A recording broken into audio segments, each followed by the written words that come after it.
Japan Airlines ha sido durante mucho tiempo un emblema de la cultura japonesa. Japan Airlines representa a Japón. Esta aerolínea desempeña un papel importante ya que conecta a Japón con muchos países. Su misión es conectar a Japón con el mundo. Pero hace menos de una década, Japan Airlines cayó en picada. Tenían una deuda de 25.000 millones de dólares, así que esa deuda era 100 veces superior a su valoración. Era tan obvio que, a menos que algo radical cambiara, toda la empresa iría a la quiebra, lo que sería un duro golpe para la psicología del país. Esta es la historia de cómo la aerolínea insignia de un país estuvo a punto de quebrar. Es probable que Japan Airlines se declare en quiebra. Y cómo la salvó un monje budista convertido en director general. Creo que la reestructuración puede tener éxito.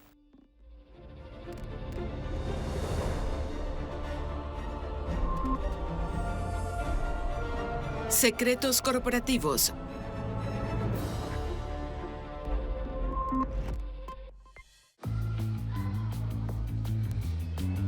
Japan Airlines se fundó en 1951, volando primero en rutas nacionales.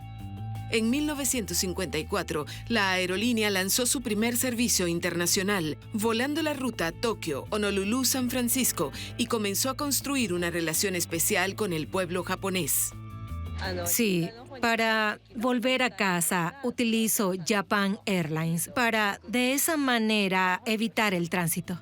Con el énfasis en el servicio, la aerolínea ha sido tradicionalmente una fuente de orgullo nacional. El interior del avión siempre está limpio y también el servicio es muy bueno. Por ejemplo, las mantas están preparadas antes de que te des cuenta. Y si pides agua o algo, siempre vienen con rapidez. Uso Japan Airlines. En 1970, Japan Airlines adquirió su primer Jumbo Boeing 747, la primera aerolínea asiática en comprar uno. Y en 1983, Japan Airlines se convirtió en el número 1 del mundo en transporte de pasajeros y de carga. Mantuvo el número 1 durante los 5 años siguientes. La economía estaba en pleno apogeo. Es obvio que la demanda de transporte aéreo aumentó mucho y eso ayudó a impulsar los resultados de Japan Airlines. Para muchas personas, de las rutas desde Japón a otros destinos internacionales, era la única compañía aérea de Japón en ese momento, por tanto, su competencia era limitada. A mediados de la década de 1980, la dirección de JAL recomendó que la aerolínea dejara de ser propiedad del gobierno y pasara a funcionar como una empresa privada para mejorar la profesionalidad y la rentabilidad. Con ambiciosos planes de expansión, Japan Airlines se privatizó por completo en 1987, con acceso a enormes cantidades de inversión usadas para acumular la mayor flota de Boeing 747 del mundo. No se escatimaron gastos en sus esfuerzos de marca y marketing. La aerolínea se ganó la reputación de ofrecer servicios de primera calidad a precios económicos. En realidad, Japón tiene una cultura de servicio muy fuerte. Con antelación intentan pensar en lo que los clientes pueden querer o solicitar. Así que, en cierto sentido, los clientes están más tranquilos porque saben que esas son algunas de las cosas en las que las aerolíneas habrían pensado y, por tanto, están preparadas para tener una especie de solución. Mientras sus competidores en el extranjero se esforzaban por obtener el dinero suficiente para ampliar sus operaciones ante la desaceleración económica mundial, Japan Airlines contaba con una ventaja única de origen. A principios de los años 80, el tipo de interés era del 23,5%. Aquí fue donde Estados Unidos tocó fondo, en la primavera de 1982. Justo al mismo tiempo, JAL volaba alto, beneficiándose de unos tipos de interés bajos al extremo, de solo un 2,5%. Una aerolínea como Japan Airlines, con un coste de capital del 2,5%, que compite con American Airlines, que podía estar pagando como mínimo un 23,5%, tenía una enorme ventaja. Japan Airlines podría utilizar esos tipos de interés tan bajos para pedir préstamos baratos, mantener los costes bajos y las tarifas tan bajas como para atraer a más clientes. Philip Cerillo ha utilizado la historia de Japan Airlines como un ejemplo de lo que puede salir mal en una aerolínea. Lugares como México tenían un tipo de interés del 60% en ese momento. Si fuéramos a Brasil, alguien como Varig podría haber enfrentado en ese momento una tasa de interés del 400%. Brasil y México fueron algunos de los destinos más populares para los turistas japoneses. Japan Airlines tenía rutas directas a estos países. Y los bajos tipos de interés en Japón les permitían ofrecer a sus clientes grandes ofertas. Así que para poder seguir el ritmo de Japan Airlines y su inversión de capital, lugares como Brasil, los Estados Unidos, cualquier lugar de América Latina no iba a poder competir. Con acceso a una oferta en principio interminable de préstamos bancarios económicos, la dirección de Japan Airlines continuó con sus ambiciosos planes de expansión y buscó nuevas oportunidades de inversión más allá de la aviación. Pero cuando se tiene acceso a mucho capital, y este capital es muy barato, se tiende a ampliar más allá de los negocios principales. Y eso fue lo que hicieron en Japan Airlines. El Consejo de Administración de la aerolínea decidió hacer grandes inversiones en hoteles extranjeros, un reto empresarial muy diferente al de dirigir una aerolínea. Y se alejaron cada vez más del núcleo de la empresa, que era operar una aerolínea. De nuevo, si tomamos algo como los hoteles, de nuevo, el capital es una parte muy grande de la construcción de un hotel y la operación de un hotel. Pero estaban mucho más allá de su competencia central, de lo que eran capaces de operar y lo que tenían. En 1984, JAL adquirió el Marriott Essex Jaws de Manhattan por una suma no revelada, antes de gastar otros $100 millones en amplias renovaciones. Ellos compraron un famoso hotel en Nueva York. Era increíblemente caro, incluso si estaba reservado por completo para los próximos 30 años, no sería rentable. La decisión de la gerencia de invertir en grande en nuevos negocios, con una creciente cartera de hoteles internacionales, centros turísticos y compañías de viajes, llegó justo cuando la economía japonesa empezaba a tambalearse. Esta agresiva expansión en negocios más allá de su área de experiencia dejó a Japan Airlines muy sobreexpuesta e incapaz de hacer frente a otra racha de recesión económica en los años 90. A medida que el número de pasajeros disminuía, muchos de los aviones de la compañía permanecían inactivos y su valor se depreciaba cada día. La decisión de diversificar sus negocios empezó a parecer muy equivocada.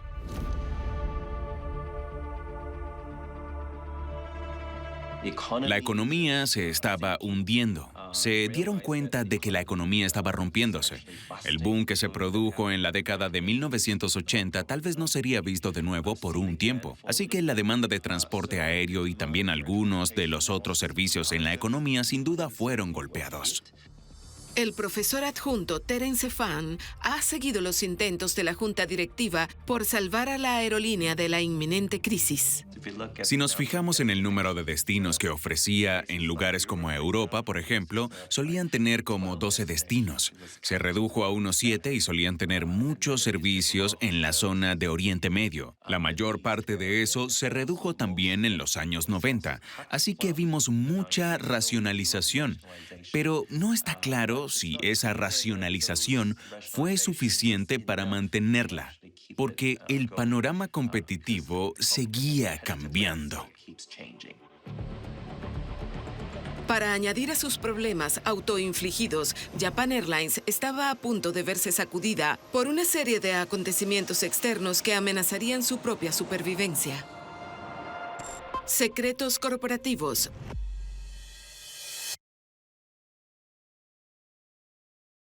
Secretos corporativos. En 1987, Japan Airlines era una de las compañías aéreas más prestigiosas de Asia y contaba con la mayor flota de Boeing 747 en el mundo. Animado por los años de exitosa expansión, la junta directiva de Japan Airlines comenzó a hacer grandes inversiones en otros negocios relacionados con la industria de la aviación. Ahora bien, eso parecía una expansión lógica y sencilla de lo que hacían, pero empezaron a definirlo de manera más amplia y a decir, mira, tenemos los pasajeros, ahora deberíamos ir a los hoteles, entrar en los tours y entrar en el catering. Y de repente puedes ver que esto comienza a expandirse más allá de lo que tal vez sabían manejar o lo que al inicio tenían como el ADN de su empresa. Además de diversificarse en otro tipo de negocios, también empezaron a comprar participaciones importantes en aerolíneas más pequeñas que solo volaban en rutas nacionales. Y estas adquisiciones trajeron su propia serie de desafíos. Otra de las cosas que hicieron fue intentar generar más ingresos por la vía nacional. Compraron uno de los activos nacionales, otra aerolínea, y cuando la trajeron, la aerolínea era por completo diferente. Así que la aerolínea, al entrar, volaba diferentes tipos de aviones. En lugar de volar todos los aviones Boeing, podrían volar McDonnell Douglas o Airbus. Al comprar la flota de otra aerolínea, la junta directiva de JAL no se dio cuenta de que estaba comprando una nueva serie de problemas, lo que inevitablemente condujo a más ineficiencias y a un aumento de los costos. Ahora bien, si de repente tienes múltiples fabricantes de aviones, eso significa que debes tener múltiples repuestos, debes tener múltiples tripulaciones, porque no todas las tripulaciones son capaces de volar cualquier avión. Los pilotos deben estar capacitados para pilotar un avión diferente. Hay que mantener tripulaciones diferentes para los aviones McDonnell Douglas que para los Boeing, etc. Así que todo esto dispara los costes y aumenta las estructuras de costes en el modelo laboral. La junta directiva de la empresa había desarrollado algunos malos hábitos cuando era propiedad estatal. Ahora, obligados a competir en el mercado abierto, no tenían ni la experiencia ni los instintos para sobrevivir. Antes de que ocurriera toda la privatización, cuando esto era propiedad del gobierno y ocurría algo, en lugar de declararse en quiebra, el gobierno rescataba a la empresa. Era la manera de hacerlo. Hiroshi Tsuji, antiguo piloto de Japan Airlines con casi 40 años de experiencia con la aerolínea, recuerda cuando las cosas empezaron a ir mal. Pero tras la privatización, el gobierno dejó de prestar ayuda. Esto significa que afectaría el resultado final. Los empleados deben aprender a ser conscientes de los costos. La dirección también tuvo que cambiar toda su mentalidad y aprender a priorizar la rentabilidad. En lugar de cambiar el rumbo recortando los costos y centrándose en su negocio principal, Japan Airlines intentó pedir un préstamo para salir del apuro. No funcionó. En 1992, JAL registró $100 millones de pérdidas financieras. Era la primera vez que la compañía estaba en números rojos desde su privatización. La gran noticia de hoy en Asia Pac es Japan Airlines. Es muy probable que se declare en quiebra la próxima semana y hay muchos problemas. En respuesta, la compañía redujo por fin su plantilla y comenzó a vender algunos de sus activos, tratando con desespero deshacer el derroche de los años 80. Con la compañía ya de rodillas, una serie de catástrofes mundiales no tardaron en dificultar aún más la vida de Japan Airlines. El brote de la enfermedad respiratoria SARS, que hizo estragos en Asia, diezmó el número de personas dispuestas a volar. Hiroyuki Kobayashi pasó 42 años como piloto de Japan Airlines. Recuerda la crisis interna provocada por el brote de SARS. El SARS, como se esperaba, provocó un descenso en el número de pasajeros. Esto supuso un gran reto para la dirección que luego llevó a adoptar grandes y diversas medidas de recortes de costos, como la reducción de los gastos de mercadeo. Y los golpes siguieron llegando. El atentado contra el World Trade Center de Nueva York en 2001 y la posterior guerra de Irak 2 años después sacudieron la industria de la aviación mundial. Y la junta directiva de Japan Airlines, ya aislada de las presiones del mundo real por sus pagadores gubernamentales, tan solo carecía de la experiencia práctica necesaria para hacer frente a las turbulencias repentinas. Con las incertidumbres globales que se avecinaban, cada vez más personas decidían no volar y la industria de la aviación debía seguir operando con márgenes de beneficio cada vez más reducidos. Así que si pensamos en lo que las personas pagan en términos de la cifra en dólares y en términos de promedio, lo que las aerolíneas podrían obtener en beneficios, lo que esperamos de $100 que pagamos, por lo general las aerolíneas solo obtienen quizás $2 o $1 o 5, en definitiva menos de 10 en muchos casos, que puedan traducirse en beneficios. Para Japan Airlines, sus ya minúsculos márgenes de beneficio se esfumaron cuando el número de pasajeros empezó a desplomarse. La compañía tuvo que pedir al Banco de Desarrollo de Japón, propiedad del gobierno, un préstamo de emergencia de unos $800 millones estadounidenses, una medida desesperada que sacudió la confianza de los clientes y de su propia plantilla. Las personas estaban infelices. Había una sensación de inseguridad y el fracaso parecía inevitable.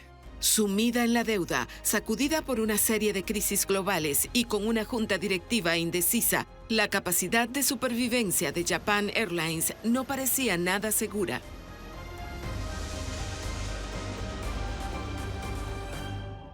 Secretos corporativos.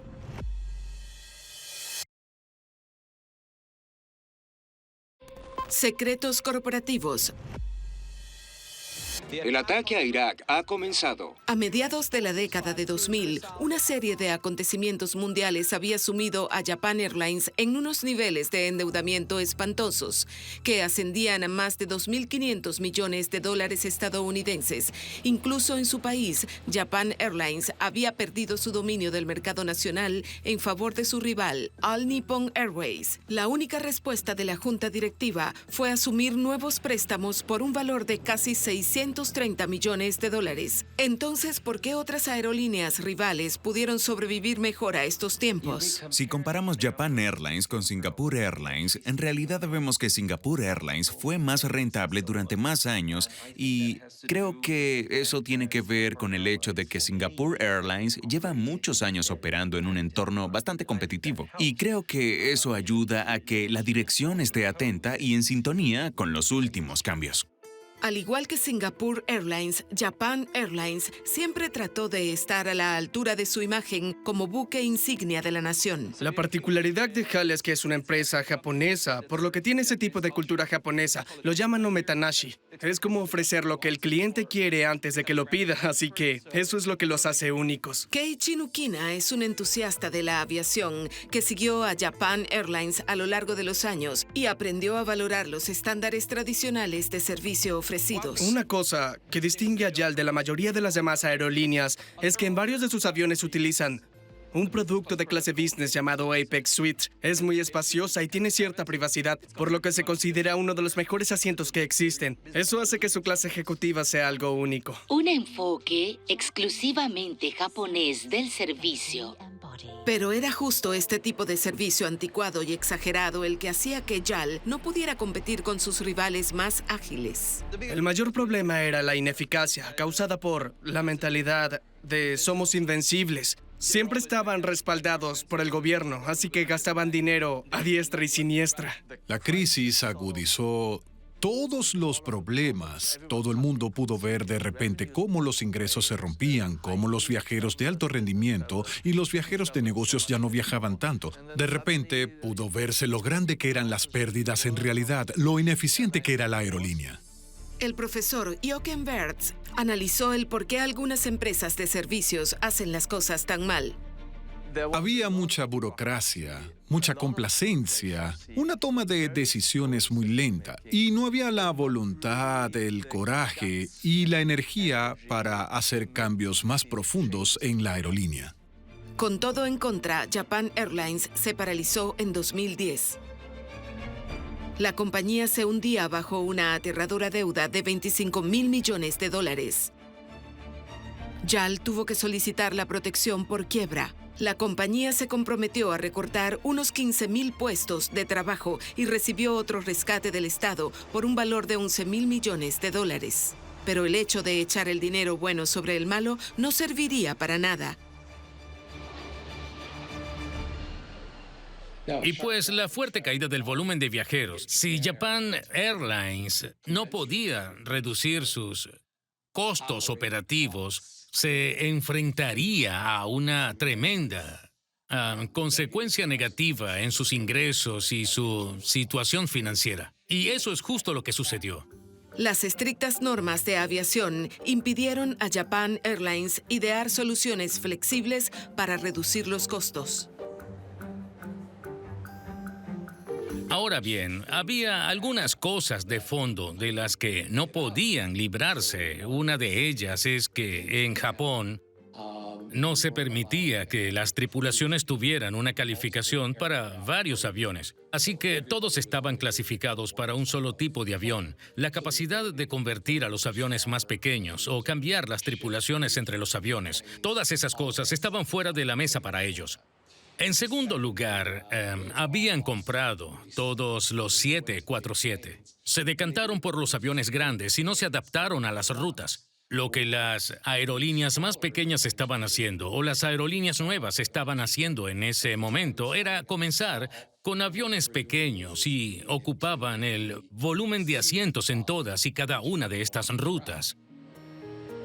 Al volar con aviones más pequeños, las aerolíneas tenían menos gastos generales al operar con tripulaciones más pequeñas y menos combustible. Las aerolíneas más pequeñas pudieron volar a plena capacidad, mientras Japan Airlines volaba con demasiados asientos vacíos.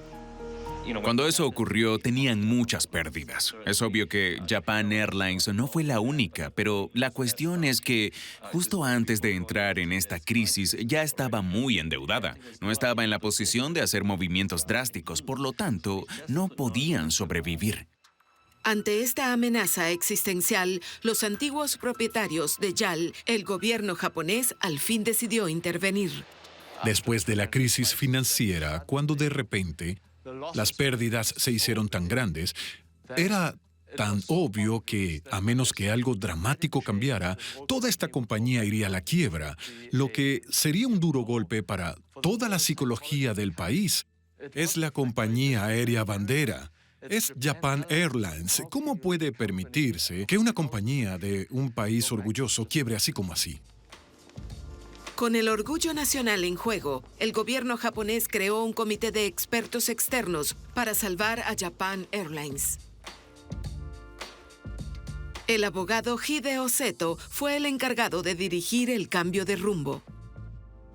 Como el asunto no estaba relacionado con el negocio de la aerolínea, buscamos a alguien que fuera del sector. Hasta entonces, la aerolínea funcionó con un estilo de gestión semigestionado, a pesar de los pequeños cambios realizados. Así que el líder tenía que proponer algo que rompiera ese molde. Necesitábamos un tipo de líder diferente.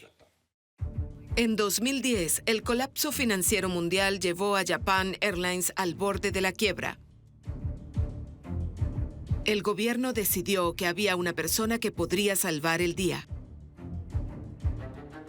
Tenía que ser alguien que viniera de una industria diferente, con un estilo de gestión distinto. Necesitábamos a alguien que pudiera inculcar un nuevo conjunto de valores. Alguien que tuviera el poder y que además se sintiera bien con el personal sobre el terreno. Por fin encontramos Al señor Inamori.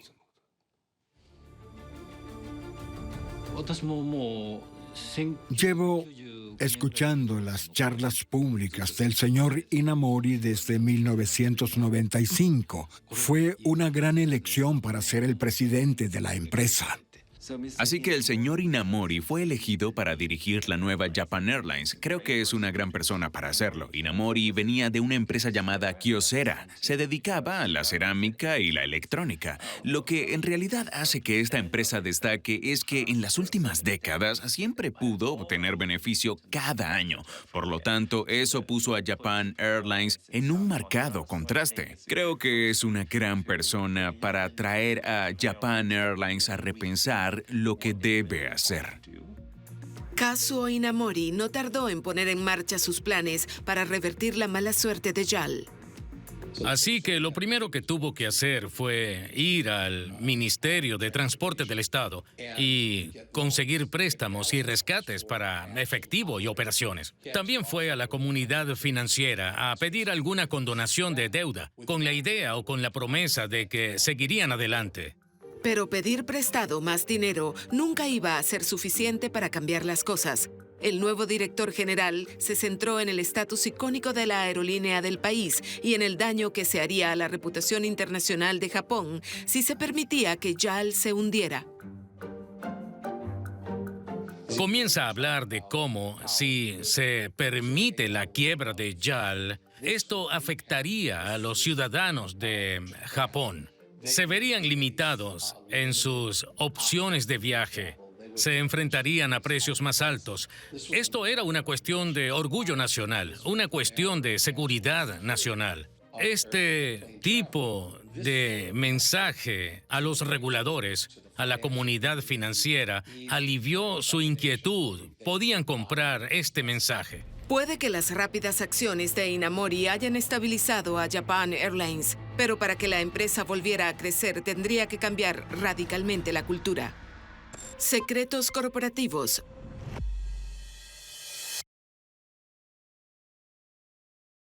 Secretos corporativos. El futuro de Japan Airlines estaba en manos de un hombre, el Dr. Kazuo Inamori. Siendo un monje budista de formación, sin experiencia previa en el sector de la aviación, Inamori no era una elección convencional como director general. Sin embargo, entre la comunidad empresarial japonesa, había desarrollado una reputación única por desafiar las prácticas empresariales habituales y valorar a las personas por encima de los beneficios, una filosofía que demostró al no cobrar ningún salario durante los 3 primeros años en Japan Airlines. Llegó con una nueva visión, con esperanza y con sentido común. Su primer enfoque fue: construyamos el equipo y el espíritu de equipo y la cultura de nuevo. Hagamos que nuestro equipo vuelva a estar orgulloso de ser Japan Airlines. Inamori tuvo que convencer primero al gobierno de que no se podía permitir que JAL fracasara. Una aerolínea nacional en quiebra sería una mancha en la autoestima de la nación y en su reputación internacional. Convenció al gobierno para que condonara parte de las deudas. A continuación, Inamori centró su atención en algunos problemas fundamentales en el corazón de JAL. Dijo que la primera y principal prioridad era el bienestar de los empleados de Japan Airlines. Y esta es la filosofía de gestión del señor Inamori. La idea es que los empleados den lo mejor de sí mismos y como resultado contribuyan a la sociedad. Cree en lo que ha estado haciendo al dirigir su propia compañía.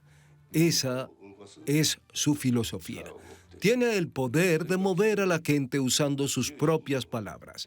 También tiene confianza y lo más importante es que es muy minucioso con las cifras. Esa es una de las razones por las que la empresa pudo cambiar tan rápido. Fue en verdad una cuestión de cerebro y compromiso. Este tipo de panorama en la que la situación financiera no era tan buena causó muchos problemas a los empleados. Esto afectó a muchas personas, 50,000, 70,000 empleados. Como personas en la dirección, tenemos que ser conscientes de la rentabilidad, porque debemos ser responsables del sustento de los empleados. Debemos trabajar muy duro y superar este problema. Durante el tiempo que dirigió Kyocera, Inamori desarrolló un estilo de gestión que iba en contra de la tradición japonesa. En lugar de que todas las decisiones se tomaran en la cúspide y se transmitieran a los demás, ahora la plantilla se dividía en pequeñas unidades, cada una de ellas con un líder que gozaba de un grado de libertad inusual, y se hizo sentir a cada trabajador que tenía algo que aportar al éxito de la empresa. Inamori lo llamó la filosofía Amoeba. La filosofía de Amoeba, según tengo entendido por el señor Inamori, de sus días en Kyocera, es que encomienda a cada grupo de empleados o a cada empleado individual la tarea de pensar en cómo sus acciones se relacionan de verdad con el resultado final de la empresa. En comparación con las empresas japonesas más tradicionales, este nivel de confianza en las bases era en verdad revolucionario. Por años, las personas dan por sentado el empleo de por vida y un poco el hecho de que solo están al servicio de sus jefes. Y hay mucha inercia. Al fin y al cabo, si la empresa no tiene beneficios, los empleados no pueden estar muy contentos. Creo que ese es uno de los aspectos fundamentales que supo inculcar a sus empleados. Cada yen o cada céntimo cuenta. No se trata solo de ahorrar, es una forma de pensar.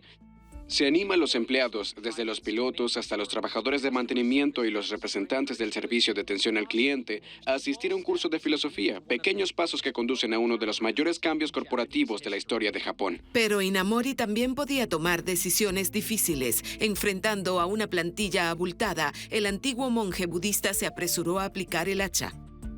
En ese momento tenían alrededor de 50,000 empleados y 16,000 empleados iban a ser despedidos. Hablamos de recortar algo más del 30% de la fuerza laboral.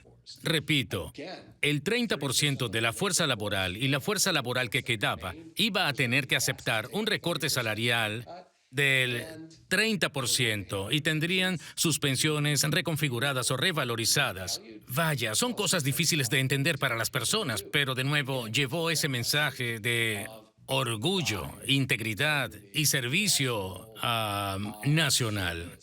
Esto es algo imperativo para Japón y él llevó ese mensaje para ese grupo también. Con una plantilla más reducida, Inamori pudo centrarse mejor en las operaciones diarias.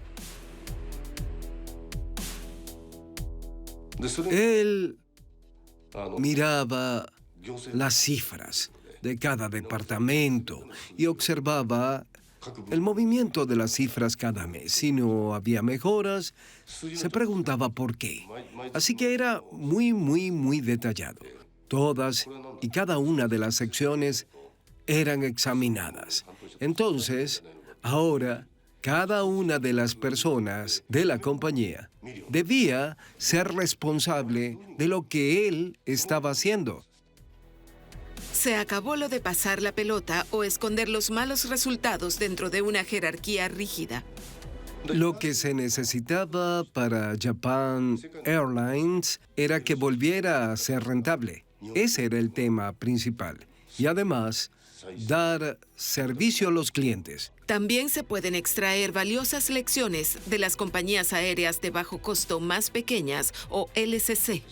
Japan Airlines no es una compañía aérea de bajo costo. Hay muchas áreas en donde podemos ahorrar. Por ejemplo, el número de empleados, el espacio, etc. Pero cuando se trata del servicio al cliente, hay que mantener el nivel que tenemos.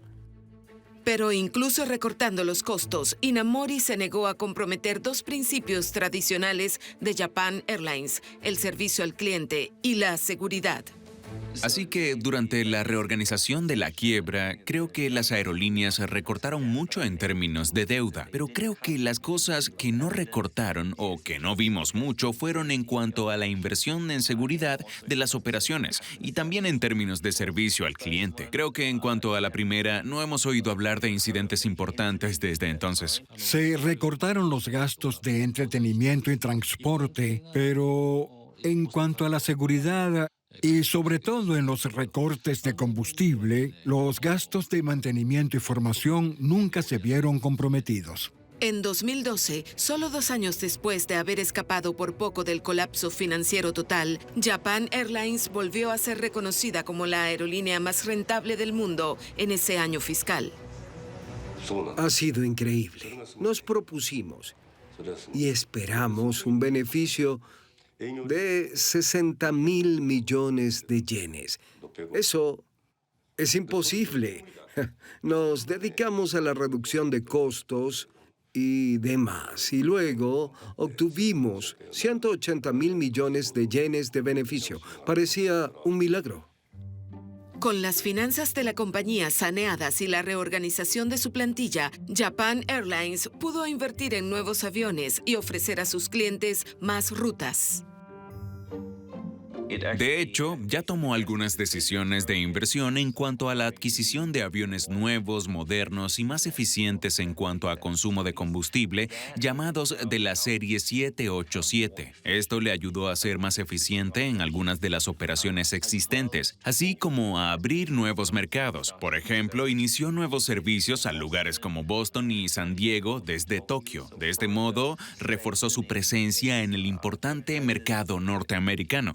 Al mismo tiempo, pudo utilizar algunos de estos nuevos aviones más eficientes en cuanto a consumo de combustible para abrir y reforzar algunas de sus antiguas rutas, como Moscú y Helsinki y Europa, por ejemplo. El servicio al cliente sigue siendo la principal prioridad de la aerolínea. Así que es bueno para ofrecer un tipo de servicio muy profesional y amigable para los negocios a los clientes que son capaces de pagar por el tipo de servicio premium que ofrece. De verdad, reforzó sus conexiones y su presencia en Norteamérica y también en algunas ciudades clave de Asia y Asia Oriental. La prueba definitiva de que Inamori había dado un giro a las cosas llegó cuando Japan Airlines lanzó su oferta pública de venta a los inversores en 2012, con $8.500 millones, la segunda mayor OPV del mundo después de la de Facebook. Creo que ahora estamos estables, pero el futuro es incierto. Si los directivos no olvidan la crisis económica de 2009 y se mantienen alertas, creo que definitivamente serán capaces de poder superar cualquier reto que pudiera presentarse en el futuro.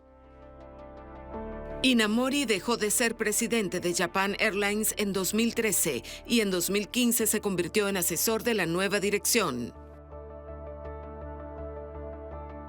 Japan Airlines tal vez hoy tiene el reto de recordar sus fracasos y pensar en su futuro.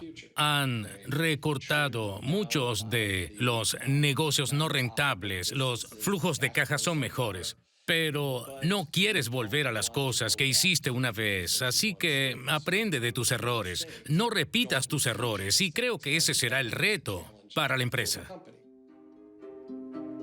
Y no será un cielo despejado en breve, ya que una compañía aérea tradicional como Japan Airlines se enfrenta a una serie de retos diferentes con las LCC o compañías de bajo costo.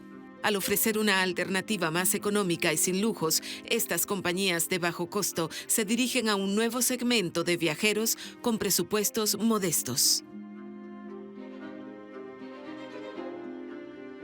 No solo las aerolíneas extranjeras compiten en el mercado japonés, sino también las LCC. Los turistas que vienen a Japón suelen utilizar las LCC. No podemos permitirlo ser una aerolínea solo para los japoneses. Todo el mundo debería utilizarla. Un japonés puede utilizarla para los vuelos de entrada y salida de Japón. No podemos dejar los asientos vacíos. Tenemos que llenarlos con pasajeros no japoneses en los vuelos de entrada. Esto no solo concierne a las aerolíneas, es una cuestión de turismo en general. En ese sentido, el futuro será duro. Las compañías aéreas de bajo costo están intentando entrar en los vuelos de media y de larga distancia. De seguro seguirán sirviendo las rutas premium con YAL, pero también están tratando de poner en marcha una nueva aerolínea de bajo costo y se pondrán en marcha en 2020 en torno a las Olimpiadas o antes. Los Juegos Olímpicos de Verano de 2020 en Tokio ofrecerán a Japan Airlines una oportunidad adicional de aumentar los ingresos, ya que un público mundial vuela para apoyar a sus atletas. Japan Airlines será la compañía aérea oficial de los Juegos Olímpicos y Paralímpicos de Tokio 2020.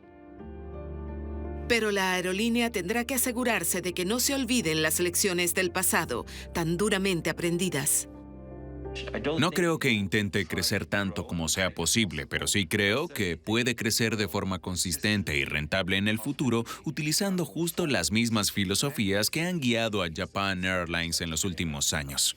Japón tiene una imagen muy fuerte en términos de hospitalidad, en términos de su precisión y su fuerte adhesión a las tradiciones y al protocolo, y a la fiabilidad y a la calidad. Creo que todo eso se traslada a la marca Japan Airlines, y eso es único para ellos.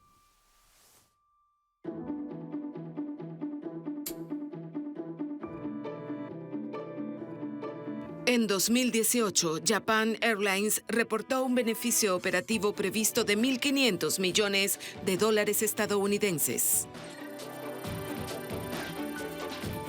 Se están ofreciendo nuevas rutas a Oriente Medio, África y Asia Central, pero el reto sigue siendo mantener las tradiciones que hicieron de Japan Airlines la aerolínea bandera de su país, sin volver a perder de vista el resultado final.